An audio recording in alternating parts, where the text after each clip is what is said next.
Un troll d'internet qui a inventé le Harlem Shake et ce chanteur de R&B à succès. Et si je vous disais que c'était exactement la même personne? Il était youtubeur dépressif au point d'être hospitalisé et cumule désormais plus de 14 millions de fans sur Spotify en collectionnant les disques d'or. Et si je vous dis qu'il a réussi dans la musique avec cette idée géniale venant tout droit de sa carrière sombre de youtubeur? Partons à la rencontre de George Miller. Mais son aventure a commencé avec un très gros désavantage. Contrairement aux artistes dont je parle sur cette chaîne, George est né à Osaka au Japon. Ce qui va pas vraiment l'aider à réussir dans la musique vu qu'il est pas dans une grande ville comme New York ou Los Angeles. C'est aussi ce qui va le pousser à se diriger plutôt vers internet. Et il faut donc remonter le 18 novembre 1992, le jour où George est né. D'un père australien et d'une mère japonaise, c'est à Kobe qu'il a commencé sa vie. Et très vite la musique devient une passion pour lui, il y avait aucun doute sur ça. Et c'est donc en 2008, à peine âgé de 16 ans, qu'il crée sa toute première chaîne YouTube pour justement partager sa musique. Donc la journée il chantait dans la chorale de son école, la nuit il rappait dans les open mic avec son groupe. On est donc d'accord que George avait l'unique intention de promouvoir sa musique grâce à YouTube. Parce que les soirs open mic c'était sympa, mais c'était pas vraiment avec ça qu'elle allait se faire connaître. C'est pas ça qu'elle allait l'aider de sortir du Japon et permettre d'aller aux États-Unis pour suivre une carrière de vrai musicien. Et c'est 3 ans plus tard qu'il arrive avec cette mythique vidéo. I'd like to share with you a little story.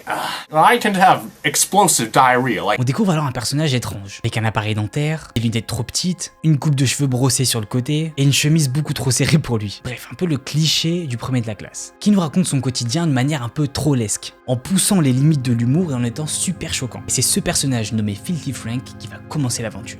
Et à ce moment-là, George, voyant que ces petites histoires plaisent à tout le monde, n'arrête plus et il crée encore plus de vidéos. Vous allez voir que c'est à la fois la plus belle chose qui lui soit arrivée, mais aussi la plus terrible. On en parlera juste après. Et suite à ça, il a pas fallu attendre très longtemps avant de voir Filthy Frank lâcher son tout premier freestyle. Parce que oui, la musique, c'était pas loin derrière, c'était quand même le but principal. Même si la musique qu'il postait, c'était plutôt du meme rap, donc en fait du rap pas vraiment sérieux. Et d'ailleurs, en parlant de meme ou de meme, appelez ça comme vous voulez, le plus gros meme de l'histoire arrive, vu que quelques temps après, George commence à introduire dans ses vidéos un nouveau personnage. Un personnage haut en couleur qu'on appelle Pink Guy. Qui lui a un peu servi en réalité de couverture pour rapper. C'est simple en fait, à chaque fois qu'on voyait Pink Guy apparaître, c'était une espèce d'excuse de George pour pouvoir rapper. His palms are sweaty. Mom spaghetti. Et c'est pas fini parce que sa créativité était sans limite et il a créé toute une histoire, tout un univers autour de ça. Avec plein de personnages, plein de rebondissements, c'était sans fin. Au point où il y a même des fans qui ont retracé toute son histoire sur plein d'articles de blog. Parce que ce dont j'ai oublié de parler, c'était l'engouement autour de lui. Tous les jours, il y avait des milliers de fans qui découvraient Filthy Frank et tout l'univers autour de ça. Mais alors pourquoi? Et surtout, comment est-ce qu'il a fait pour attirer autant de gens aussi rapidement? Son secret, c'était son humour super trash et très controversé, qui contrastait très bien avec ce côté très politiquement correct dans lequel YouTube s'enfonçait de plus en plus. Vous savez que le contenu sur YouTube devient de plus en plus clean, de plus en plus correct pour justement plaire aux annonceurs. Et la stratégie de George, c'était complètement l'opposé. Et ça a fait comme une espèce de bouffée d'air frais dans cet univers où tout était concentré dans un truc politiquement correct. Mais à vouloir trop jouer avec le feu, il a fini par se brûler. À cause justement des règles très strictes de YouTube. Parce qu'en fait, il se faisait constamment démonétiser, restreindre ses vidéos ou même carrément enlever ses vidéos sur YouTube. À cause de cet humour qui poussait trop les limites. Au passage, l'ami, n'oubliez pas de venir me rejoindre sur Insta, c'est @jainomusic. C'est comme ça que j'ai eu l'idée de faire cette vidéo, d'ailleurs grâce à vos commentaires. Donc allez me follow là-bas parce qu'on parle constamment de musique. Et c'est à ce moment-là que George doit prendre une décision.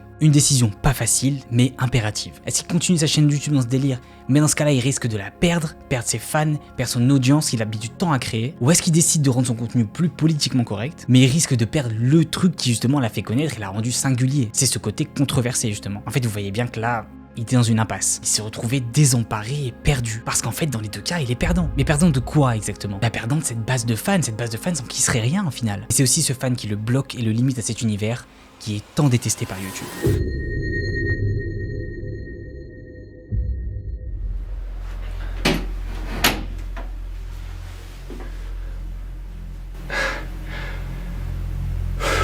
I have not been well the last couple months. Long story short, I was born with this, but I was recently diagnosed with a brain condition that ironically gives me seizures. C'est en mai 2014 que Filthy Frank arrive avec cette vidéo. Et dans cette vidéo, il annonce très difficilement qu'il va devoir changer les choses. Et vous l'avez bien compris, il va devoir changer non seulement parce que YouTube ne le plaît pas, mais en plus parce que ça l'emmène carrément à l'hôpital. Comme je vous avais dit au début de la vidéo, sa sensibilité, c'est sa plus grande force, c'est ce qui l'a aidé à monter sur YouTube, mais c'est aussi ce qui va sûrement le tuer. I have a little brain thing that I have to, I gotta take medication like twice a day for it. I realized, I'm not as invincible Et là encore une fois il est soumis à un choix qui cette fois-ci est encore plus grave que le dernier choix. Donc il a une anxiété de malade, une angoisse qui le rend fou. C'est carrément en fait on pourrait dire un choix de vie ou de mort là à ce point-là. Et je pèse mes mots quand on voit dans quel état médical il est. Où il continue à satisfaire ses fans avec des sketchs de plus en plus controversés, mais qui l'amènent tout droit à l'hôpital, où il décide de changer son contenu pour un truc plus soft. Mais du coup il risque de perdre ses fans qu'il a mis tant de temps à avoir. Et c'est glacé par la peur qu'il décide quand même de passer à un contenu plus soft. Même s'il risque de perdre ses fans sur le chemin, il annonce alors plusieurs projets comme sa chaîne de vlog, une bande dessinée à l'image de Filthy Frank et surtout un contenu moins controversé, moins extrême et moins dangereux pour lui. Mais comme vous l'imaginez, c'était pas aussi facile que ça. Parce que ses fans dans l'équation, ils ont pas avalé la pilule aussi facilement qu'avec une simple vidéo. Ils ont même carrément complètement rejeté l'idée de George. Diminuer les vidéos et les faire de manière plus soft, ils avaient pas signé pour ça au début. Et c'est ce qui fait qu'ils sont du coup contrariés et agacés par ces nouvelles vidéos. Sa base de fans qui en réalité était toxique et à l'image des personnages qu'il avait créés lui-même, pensait uniquement à eux et s'en foutait complètement de l'état mental de George. La seule chose qu'il voulait c'était plus de contenu de Filthy Frank et plus de contenu de Pink Guy. Et c'est à ce moment-là qu'en fait il n'a plus le choix. Son projet de vlog marche mais pas vraiment comme sa chaîne principale. Il n'arrive pas à attirer autant de gens, il n'arrive pas à faire autant de vues. Et en fait, c'est une évidence. S'il veut réussir dans la musique et se faire connaître à travers sa chaîne YouTube, il faut qu'il revienne à son ancien contenu, à Filthy Frank, à Pink Guy, quitte à risquer sa santé. Il décide alors de créer une nouvelle chaîne YouTube, TV Filthy Frank. Et de 2014 à 2017, il enchaîne les vidéos. Et si vous pensez qu'il allait mettre un frein sur le côté complètement fou parce qu'il se disait vas-y, peut-être que je vais risquer de mourir, laissez-moi vous dire, vous êtes complètement trompé. Parce qu'il a encore plus poussé les limites comme il faisait avant en faisant des concepts encore plus fous et plus délirants. Carrément même à la limite du dégueulasse. Pour vous donner une idée, ces concepts pouvaient être aussi simples que prendre un bain de nouilles, avoir un mec torse nu qui lui crache des bonbons dans la bouche, ou encore prendre des animaux morts et jouer avec eux comme des petites marionnettes. Et l'ultime concept de trolling qui a alors là absolument explosé internet et que c'est sûr vous connaissez, c'est bien sûr le Harlem Shake. Et oui les amis, c'est lui qui a inventé le Harlem Shake avec ses potes. Absolument tous les boomers à leur fête d'entreprise ont essayé de refaire et poster sur Facebook par la suite. On s'en rappelle hein. And then I uploaded that. Like it was literally like overnight. Everyone was doing it. Bref, vous l'avez compris, il n'avait plus aucune limite. Et son seul et unique objectif, c'était de nourrir sa base de fans avec encore plus de contenu. Mais en fait, le pire, c'est que ça marchait. Je veux dire, aujourd'hui, qui ne connaît pas le Harlem Shake? À part s'il était né la semaine dernière, c'est pas possible. Et si on veut parler très concrètement de chiffres sur YouTube, le mec était à minimum 10 millions de vues pour chacune des vidéos. Et d'ailleurs, pour certains américains, c'est l'un des plus grands youtubeurs de la plateforme. Mais le souci, c'est que le genre d'engrenage dans lequel il s'est mis n'a plus de fin. Ses fans voudront toujours du contenu, toujours plus extrême, toujours plus dangereux pour la santé de George. Sauf que cette fois-ci, en créant cette nouvelle chaîne, George avait un plan très précis. Vous vous rappelez de Pink Guy? Donc, comme je vous disais justement, on utilisait souvent ce personnage pour faire du meme rap ou des freestyles. Et d'ailleurs au passage c'est l'un des personnages les plus appréciés donc de l'aventure Filthy Frank. Et ça, George l'avait très bien compris. Et c'était un très bon moyen pour lui d'introduire ses fans tout doucement à sa musique. Même si au début c'était simplement voilà du meme rap comme ça, pas très sérieux, du troll rap à droite à gauche, donc pas forcément très bien produit, pas forcément très bien réfléchi. Peu importe, ici le but c'était de faire comprendre à ses fans que George savait aussi faire de la musique. Parce qu'au même moment, George décide de mettre deux sons sur SoundCloud, You Suck Charlie et Thumb. Et la particularité de ces deux sons, c'était deux sons qui n'avaient rien à voir avec ce qu'il a l'habitude de faire avec Pink Guy. Là on se retrouve sur un beat beaucoup plus lo-fi, plutôt très doux, sur lequel on entend rapper et surtout chanter. Et ces deux musiques marquent l'entrée en matière d'un personnage beaucoup plus sérieux et surtout beaucoup plus authentique. Je parle bien sûr de Joji. Et c'est pas fini parce qu'à côté il va continuer à produire ses sons sur SoundCloud. I was doing Joji stuff anyway, always. I just wasn't releasing it publicly at the time. Et ça les amis, c'est beaucoup plus intelligent parce qu'il est pas en train de choquer sa base de fans en plaquant comme ça du R&B super sérieux alors qu'il avait l'habitude de faire du mime rap. Non, là c'est plus doux, il offre une seconde facette de sa personnalité et il laisse le choix à ses fans de le découvrir ou non.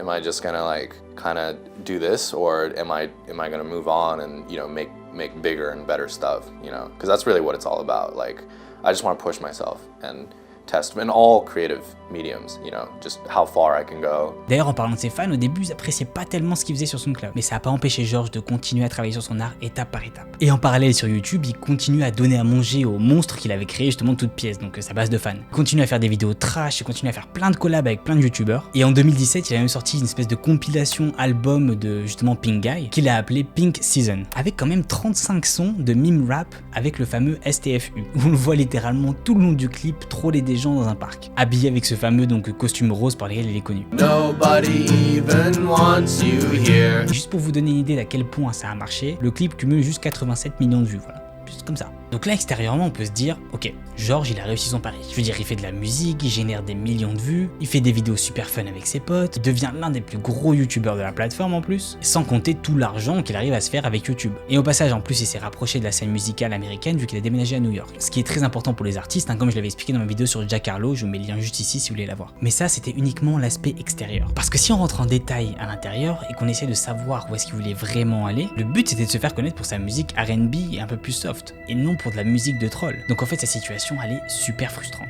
I wasn't enjoying the stuff I was making. I thought, okay, well, I have to do what's right for myself. Et c'est à ce moment-là où il commence à prendre conscience du monstre qu'il a créé, qui est donc sa chaîne YouTube. Et ses fans qui veulent juste des vidéos de trolls où ils peuvent rigoler, qui sont petit à petit en train de le distraire de sa vraie direction initiale. Back when I was too afraid to make the transition, it was a genuine concern.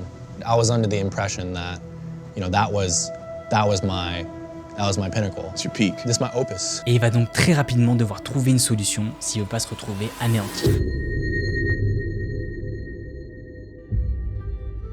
88 Rising. C'est la rencontre avec ce label qui va basculer la carrière de Joji. En voyant l'engouement de Joji sur YouTube, 88 Rising, qui a justement l'habitude de promouvoir des artistes asiatiques aux États-Unis, décide de s'associer avec Joji. Et l'association commence très doucement, très discrètement. Le but, encore une fois, c'est de pas choquer les fans de Joji, qui sont très sensibles au changement, attention. The thing about 88 is they're really gonna be that bridge between Asia and the West. Ils vont donc commencer à poster des petites vidéos musicales ici et là, mais attention, pas sur la chaîne de Joji. Il les poste sur la chaîne du label de musique, jusqu'à sortir ce titre, I Don't Wanna Waste My Time, où on entend pour la toute première fois Joji chanter avec une voix magnifique, sans artifice et sans même une seconde de troll.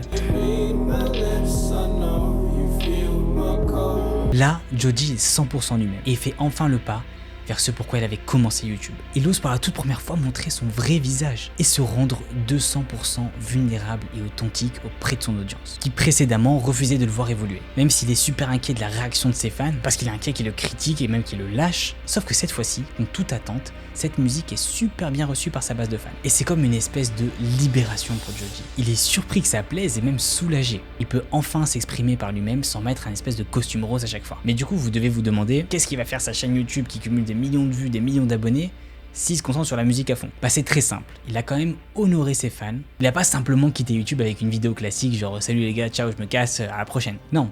Là, il a fait un truc beaucoup plus majestueux. Il a créé une toute dernière vidéo YouTube qui marque la fin de l'aventure de 50 Frank, où on le voit s'enterrer. Donc c'est aussi l'enterrement de Pink Guy et de tout l'univers qu'il avait créé durant ces 10 dernières années. Il a fini par résumer toute son aventure dans un bouquin qui s'appelle Francis of 50 Frank, pour remercier ses fans qui l'ont énormément critiqué, mais aussi énormément soutenu durant toutes ces années. Et il annonce très définitivement dans un tweet en 2017 que l'aventure Pink Guy et 50 Frank est officiellement terminée et qu'elle ne reviendra plus jamais. Pour donner naissance à sa nouvelle aventure, Joji. Vous savez quoi les amis, ça lui a demandé beaucoup de courage et beaucoup d'audace de faire ça. Mais au final lui-même dit que quand il a vu à quel point sa carrière musicale a fonctionné, il aurait dû le faire bien avant. I wish I had the confidence, the self-confidence to switch earlier. Au point où aujourd'hui, très peu de personnes savent même que Joji faisait des vidéos YouTube avant. Et attendez, parce que le plus beau dans l'histoire, c'est qu'il a pas arrêté sa carrière YouTube au moment où c'était en train de dégringoler. Non, là il a arrêté YouTube au moment où il était au pic de sa carrière, quand ça marchait trop bien. Aujourd'hui, c'est un énorme artiste R&B, comme j'ai dit, avec plus de 14 millions d'auditeurs sur Spotify, avec des albums comme Ballad One, qui est blindé de hits, avec notamment Slow Dancing in the Dark, qui a récemment explosé sur TikTok.